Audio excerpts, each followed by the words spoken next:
சின்ன மருமகள் சீரியலின் அடுத்தடுத்த காட்சிகள் முழுக்க முழுக்க உணர்ச்சியும் கோபமும் உறவுகளுக்குள் உருவாகும் விரிசல்களும் கலந்த ஒரு மிகப்பெரிய திருப்பத்தை கொண்டு வருகிறது. தமிழ் செல்வி இதுவரை அமைதியாக எல்லாவற்றையும் பொறுத்துக் கொண்டிருந்தாலும் இந்த முறை அவளது பொறுமைக்கு எல்லை வந்துவிட்டது. குழந்தையை பற்றிய விஷயத்தில் யாராலும் அவளை கட்டுப்படுத்த முடியாது என்பதையும், ஒரு தாயின் மனதை யாரும் விளையாட்டாக எடுத்துக்கொள்ளக்கூடாது என்பதையும் நேரடியாக காட்ட வேண்டும் என்ற முடிவோடு ஈஸ்வரியின் வீட்டிற்கு வந்திருந்த தமிழ் செல்வி அங்கே யாரிடமும் பயப்படாமல் தன்னுடைய கோபத்தை வெளிப்படுத்துகிறாள். ஈஸ்வரி பேசிய ஒவ்வொரு வார்த்தையும் அவளது மனதில் காயத்தை ஏற்படுத்தியிருந்ததால் இனிமேல் யாருக்காகவும் அமைதியாக இருக்க மாட்டேன் என்று உறுதியுடன் பேசிவிட்டு குழந்தையை அழைத்துக் கொண்டு அங்கிருந்து கிளம்புகிறாள். தமிழ் செல்வி வெளியேறிய பிறகும் ஈஸ்வரியின் முகத்தில் இருந்த கோபம் குறையவில்லை. அவளுக்கு இவ்வளவு திமிரா, நம்ம வீட்டுக்கே வந்து இப்படி பேசிட்டு போறாளே என்று ஆத்திரத்தில் கொதிக்கிறாள். அந்த நேரத்தில் அருகில இருந்த சாவித்திரி அமைதியாக இருந்தாலும் உண்மைய நேரா சொல்ல வேண்டிய நேரம் இதுதான் என்று நினைச்சு, நீங்களே அவளுடைய குழந்தையை அவளுக்கு தெரியாமல் எடுத்துட்டு வந்தீங்க, அதுக்கப்புறம் அவள் சிரிச்சுக்கிட்டே இருக்கணுமா? ஒரு தாயின் மனச புரிஞ்சிக்காம இப்படி செய்த பிறகு அவ கோபப்படுறது தப்பா என்று ஈஸ்வரியையே கேள்வி கேட்கிறாள். அந்த வார்த்தைகள் ஈஸ்வரிக்கு பிடிக்கவில்லை. ஆனால் அதற்கு பதில் சொல்ல முடியாமல் உள்ளுக்குள் எரிச்சலுடன் நின்று விடுகிறாள். நண்பர்களே, உங்களுக்கு இந்த காணொளி பிடித்திருந்தால் லைக் செய்யுங்கள். நீங்கள் இந்த சேனலுக்கு புதியவர் என்றால் சப்ஸ்கிரைப் செய்து உங்களுக்கு மிகவும் பிடிச்சது எது என்பதை கீழே உள்ள கமெண்ட் பாக்ஸில் எங்களுக்கு தெரிவியுங்கள். தமிழ் செல்வி தன்னுடைய வீட்டிற்கு குழந்தையுடன் வந்து சேர்ந்ததும் அங்கிருந்த அனைவரும் முதலில் ஆச்சரியப்படுகிறார்கள். அவளுடைய அம்மா, தமிழு, நீ உண்மையாவே குழந்தைய கூட்டிட்டு வந்துட்டியா? நான் நீ கோபத்துல சொல்றேன்னு தான் நினைச்சே என்று ஆச்சரியமாக கேட்கிறாள். அதற்கு தமிழ் செல்வி சிரித்தபடியே, நான் சென்னைக்கு போறேன்னு சொன்னேன்ல, அப்போ மீனாட்சி என்னோட கூட தான் வருவா, அவளை விட்டுட்டு நான் எப்படி வர முடியும் என்று பதில் சொல்கிறாள். அந்த பதிலை கேட்டவுடன் வீட்டில் இருந்த அம்மாச்சி பெருமையோடு, இப்பதான் என் பேத்தி யாருன்னு எல்லாருக்கும் புரியும். எப்போதும் குனிஞ்சுகிட்டே இருந்தா எல்லாரும் மேல ஏறி மிதிப்பாங்க, ஒரு நாள் நிமிர்ந்து நின்னாதான் மதிப்பு கிடைக்கும். நீ செஞ்சது சரிதான் என்று பாராட்டுகிறாள். இதை கேட்ட தமிழ் செல்வியின் கண்களில் ஒருவித நிம்மதி தெரிகிறது. எத்தனை நாட்களாக மனதில் இருந்த வேதனை இன்று கொஞ்சமாவது குறைந்தது போல அவள் உணர்கிறாள். அவளுடைய அம்மாவும், மாப்பிள்ளை ஏதாவது கோபப்பட்டாரா என்று கவலையுடன் கேட்க, தமிழ் செல்வி, அவருக்கு கோபம் வந்தது உண்மைதான், ஆனா என் குழந்தைய என் வீட்டிலிருந்து தூக்கிட்டு போய் வச்சுட்டு என்கிட்ட சவால் விட்டா நான் என்ன பண்ணணும்? நான் ஒரு அம்மா, என் குழந்தைய நான் வாங்கிட்டு வந்தேன், அதுல என்ன தப்பு என்று உறுதியுடன் பதில் சொல்கிறாள். அதே நேரத்தில் சென்னையில் சேது மட்டும் மிகவும் அமைதியிழந்த நிலையில் இருக்கிறார். அறையில் தனியாக அமர்ந்து கொண்டிருக்கிறோம் அவரை பார்த்த ஐஸ்வர்யா, மாமா, ஏன் ஒரு மாதிரி இருக்கீங்க? உடம்பு சரியில்லையா என்று கேட்கிறாள்.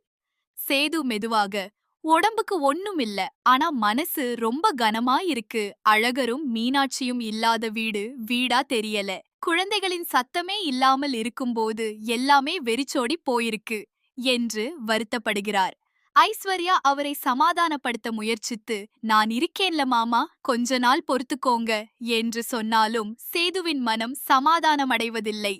இல்ல ஐஸ்வர்யா, நான் என் குழந்தைகளை பார்க்கணும், இப்பவே ஊருக்கு போகணும், 2 நாளும் காத்திருக்க முடியாது என்று முடிவாக சொல்கிறார். அவர் எடுத்த அந்த முடிவு ஐஸ்வர்யாவுக்கு பிடிக்கவில்லை. ஏனென்றால் இன்னும் சில நாட்கள் சென்னையிலேயே இருந்தால் சேதுவோடு அதிக நேரம் செலவிடலாம் என்று நினைத்திருந்தாள்.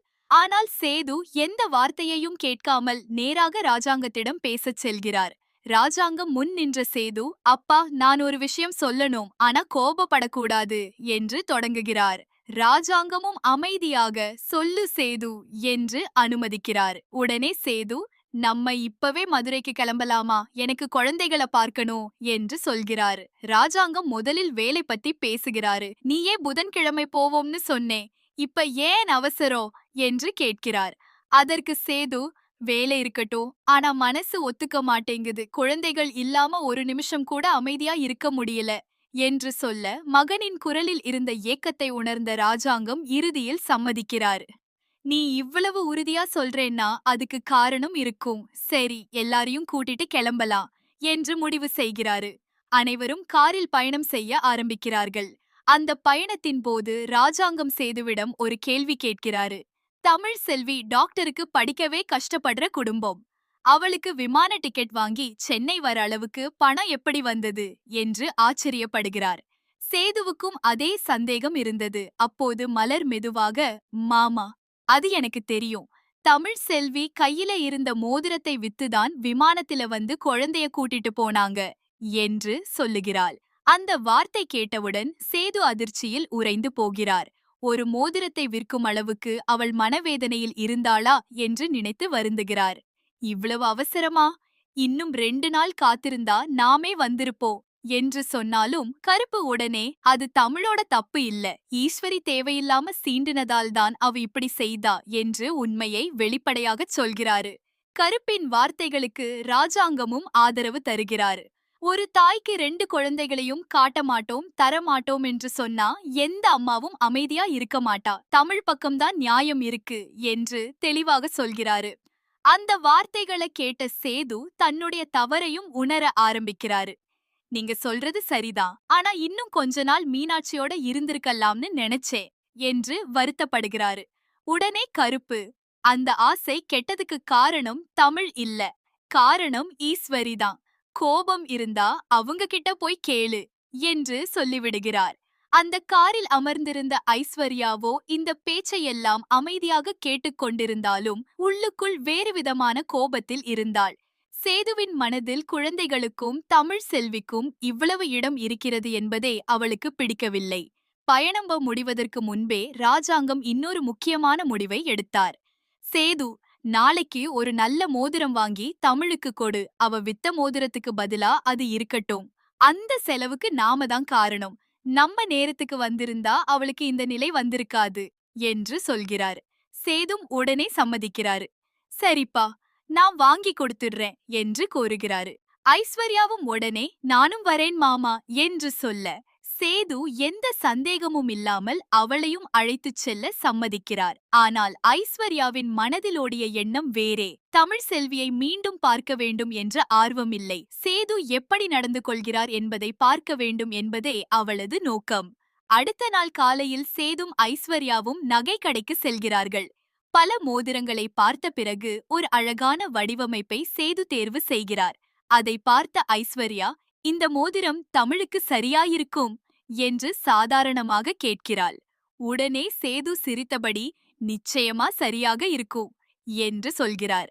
அதை கேட்ட ஐஸ்வர்யா, எப்படி இவ்ளோ உறுதியா சொல்றீங்க என்று கேட்டதும் சேது எந்த தயக்கமும் இல்லாம, அவள நான் காதலிச்சு கல்யாணம் பண்ணிக்கிட்டவன், அவளோட விரல் அளவு கூட எனக்கு தெரியாம போயிடுமா என்று பதில் சொல்கிறார்.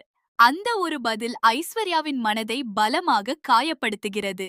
வெளியில் எதுவும் காட்டாமல் சிரித்தாலும் உள்ளுக்குள் அவள் பொறாமையில் எரிகிறாள். சில நேரம் கழித்து அவர்கள் தமிழ் செல்வியின் வீட்டிற்கு வருகிறார்கள்.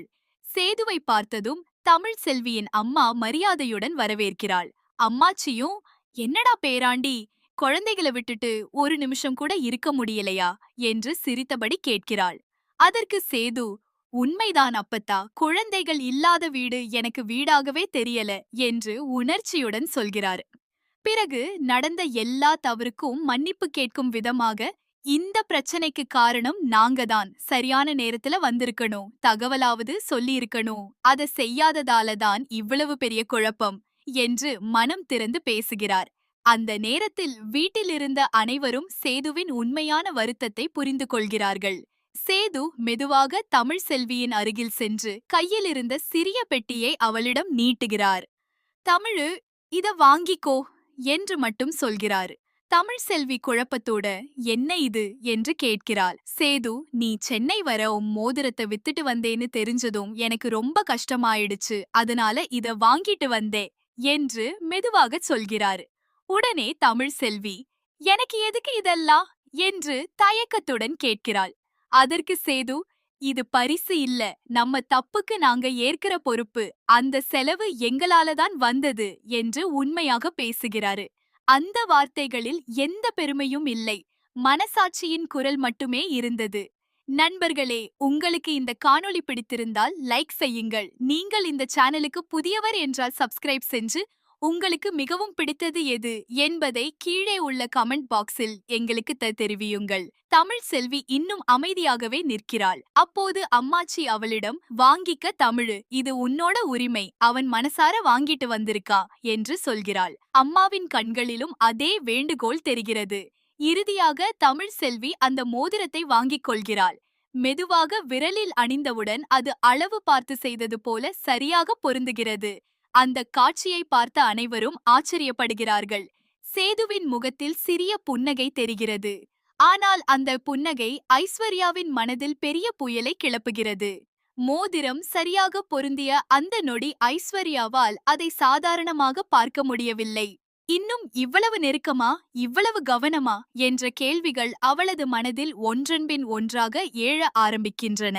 சேது பேசும் ஒவ்வொரு வார்த்தையிலும் தமிழ் செல்விக்கான அக்கறை தெரிந்தது. அந்த அக்கறையை பார்த்தவுடனே ஐஸ்வர்யாவின் முகத்தில் இருந்த சிரிப்பு மெதுவாக மறைந்து பொறாமையும் ஏமாற்றமும் கலந்த உணர்வு உருவாகிறது. ஆனால் அந்த உணர்வை யாரிடமும் வெளிப்படுத்த முடியாமல் அமைதியாக நிற்கிறாள். வெளியே அமைதி இருந்தாலும் அவளது மனதுக்குள் ஒரு பெரிய போராட்டம் ஆரம்பமாகிவிட்டது.